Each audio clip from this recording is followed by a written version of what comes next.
Mengapa pengantar filologi penting dalam studi bahasa dan sastra? Untuk mengetahui lebih dalam dari tema tersebut, ada baiknya kita untuk mengetahui apa itu filologi. Jadi, secara etimologis, filologi berasal dari bahasa Yunani, yaitu philogia, dan terdiri dari dua kata, yakni philos dan juga logos. Philos berarti yang tercinta, dan logos berarti kata, artikulasi, dan juga alasan. Kata filologi mulai masuk ke dalam bahasa Inggris pada abad ke-16 dalam pengertiannya sebagai love of literature atau menyukai kesusastraan. Serta pada abad ke-19 mulai dipahami sebagai pengertian sebagai kajian atas sejarah perkembangan bangsa. Maka, filologi adalah investigasi ilmiah atas teks-teks tertulis dengan menelusuri sumber, keabsahan, teksnya, karakteristiknya, sejarah lahir, dan penyebarannya. Tentunya, teks yang telah melewati penelitian dari studi filologi adalah teks yang diakui keberadaannya, yang valid, dan yang paling dekat dengan versi yang pertama kali ditulis oleh pengarangnya. Mengapa pengantar filologi penting dalam studi bahasa dan sastra? Pertama, menggali aspek kebudayaan suatu bangsa. Objek kajian filologi adalah naskah. Naskah erat kaitannya dengan bahasa dan sastra.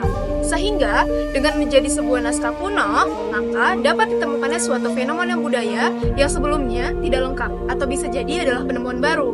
Walaupun terkadang, naskah versi dari penulis juga sulit untuk dijumpai. Tetapi, selama seorang filolog menggunakan metodologi dan prosedur yang dapat dipertanggungjawabkan, seorang filolog tidak perlu takut untuk membuat suatu keputusan dari apa yang telah dianalisisnya melalui naskah itu. Toh, kesimpulan baru bisa dianggap salah ketika ada kesimpulan lain yang lebih terbukti dan benar. Maka, kondisi saling melengkapi pun terjadi. Barorak Baris mengatakan bahwa filologi secara umum adalah ilmu yang mempelajari kebudayaan suatu bangsa berdasarkan bahasa dan kesusastraannya.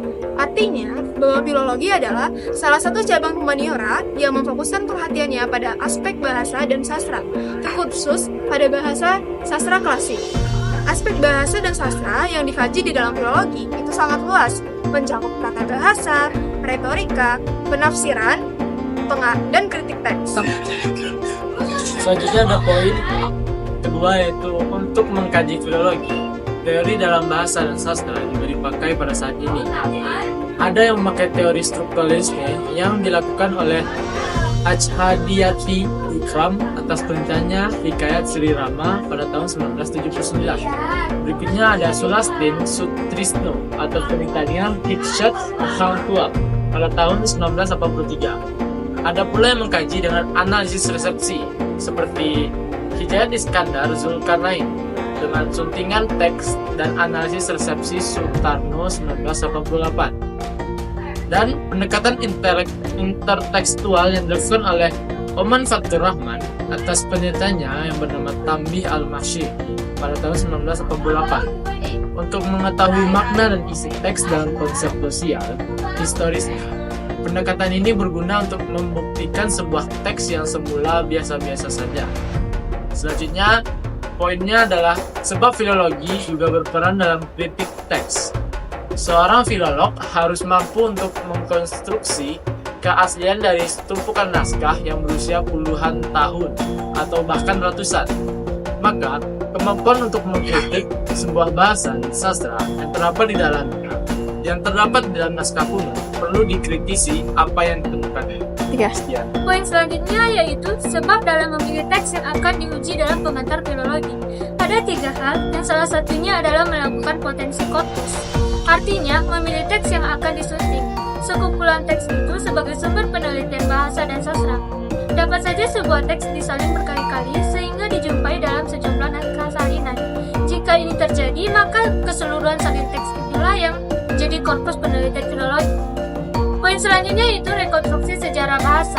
Melalui pengantar filologi, kita dapat menganalisis perubahan yang terjadi dalam bahasa dari waktu ke waktu.